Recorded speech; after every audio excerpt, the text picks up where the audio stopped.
নরসিংদীর মনোহরদীতে গ্রাম বাংলার ঐতিহাসিক কাছিটান খেলা অনুষ্ঠিত হয়েছে। বিস্তারিত মনোহরদী প্রতিনিধি মোহাম্মদ এমরুল ইসলামের প্রতিবেদনে। শুক্রবার ৯ মে বিকালে উপজেলার খিদিরপুর ইউনিয়নের বীর আহমদপুর পশ্চিমপাড়া যুব সমাজের উদ্যোগে পশ্চিমপাড়া খেলার মাঠে গ্রাম বাংলার ঐতিহ্যবাহী কাছিটান খেলা অনুষ্ঠিত হয়েছে।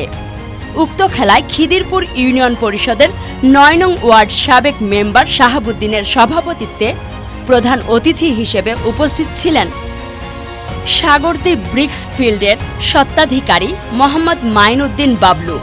উদ্বোধক হিসেবে উপস্থিত ছিলেন ডেনমার্ক প্রবাসী আবদুল্লাহ আল শৈশব, চর আহমদপুর গ্রামের ইতালি প্রবাসী মোহাম্মদ মোস্তাক সরকার, ৯ নং ওয়ার্ডের সাবেক মেম্বার ফুরকান মিয়া ও বিশিষ্ট সমাজসেবক রাসেল মিয়া এর পৃষ্ঠপোষকতায় বিশেষ মেহমান হিসাবে উপস্থিত ছিলেন ঢাকার বিশিষ্ট ব্যবসায়ী মোহাম্মদ তারেক সরকার।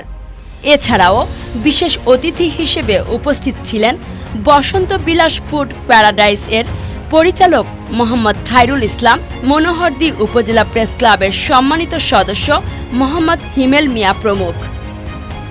উক্ত খেলায় অংশগ্রহণ করেন মোল্লাবাড়ি কাছিটান একাদশ বনাম ফুলের বাড়ি কাছিটান একাদশ। খেলা শেষে অতিথিবৃন্দ বিজয়ীদের হাতে পুরস্কার তুলে দেন।